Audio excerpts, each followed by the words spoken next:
Hi guys, welcome back to my channel. Today we're here to do the first weekly check-in for July. And because I like to start my months, my weekly check-ins on the 1st and end them on the last day of the month, my first week is just the 1st through the 4th. It's whatever the 1st is through that Saturday. August, because the 1st is on a Saturday, I will include my whole first week will be the 1st through the 8th. But I like to have all of my weekly check-ins with 1 month. I don't like to, normally it would have, when I first started doing this, it would have been Sunday the 28th through the 4th. And I hated doing that because then I couldn't close out the previous month until that week was over. And it just drove me nuts. So anyway, let's just get into this. So it'll be the 1st through the 4th. And as you can see, I changed up my categories for my weekly check-in.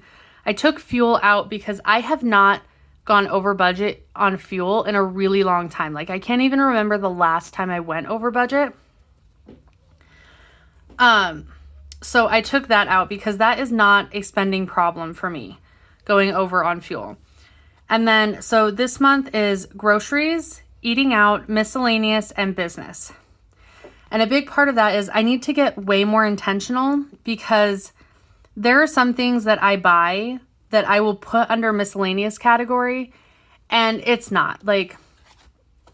I need to put on here somewhere, maybe I will do that over here. I need to put somewhere that miscellaneous is not an excuse to just buy things because I'm going to pull up June real quick. So all of my yellow stuff is miscellaneous.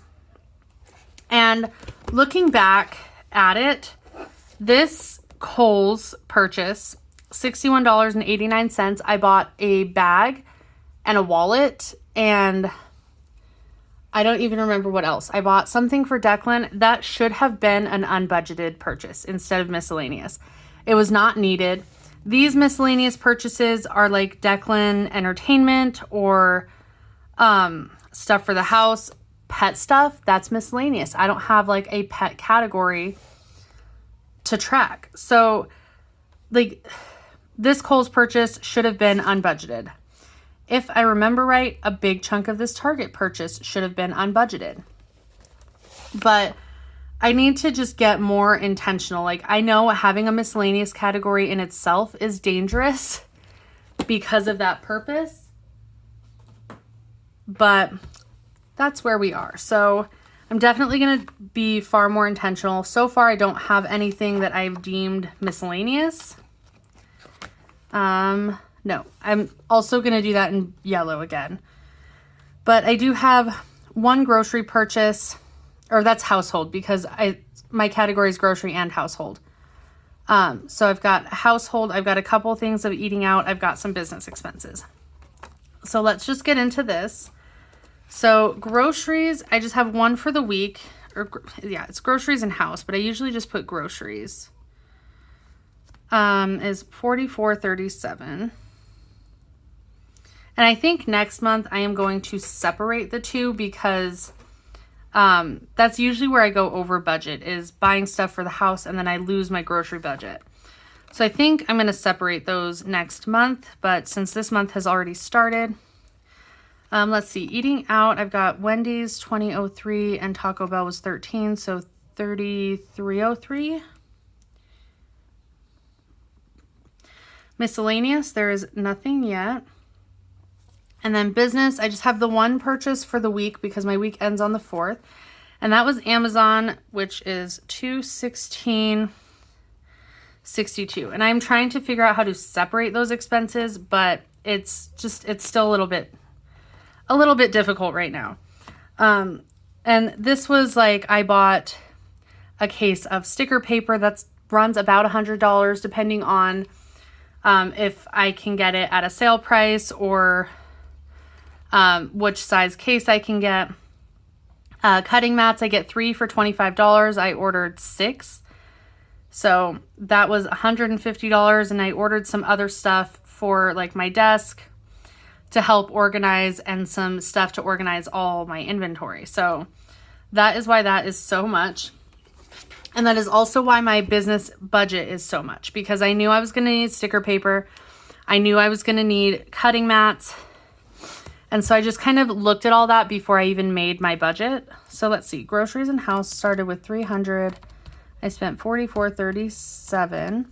So we have remaining $255.63. 75 minus 3303 is 41.97. This is still at 100. And then 300 minus 216.62 is 83.38. And so I'm not going to have much left over, because out of that $83, I have already spent 63 of it. So I've got about 20 bucks at the time that I'm filming this, $20 left for business, which, because I've got the sticker paper, I've got plenty of mailers and plenty of everything else, that $20 should be fine and hopefully just go into rollover. I don't typically roll over like these categories. I usually just roll it over into like savings, and I need to figure that out also. So that is where we are sitting. Looking okay on groceries and household. I know that we're doing every plate this month, which is about $60 to $70 a week, which is not terrible, except 70 times 4 is 280. So I'm going to be over budget on groceries and household, which is why I think I need to separate the household stuff. Eating out will be okay as long as like we don't just eat out all the time. Miscellaneous, I'm looking great on right now because there's nothing. And then business, I'm hoping that by the end of the month, it'll either zero out or still be under budget. I'm hoping I don't go over budget again, but that's just kind of where we're sitting. So I'm going to end this here, and I will see you guys in my next video. Thanks for watching. Bye, guys.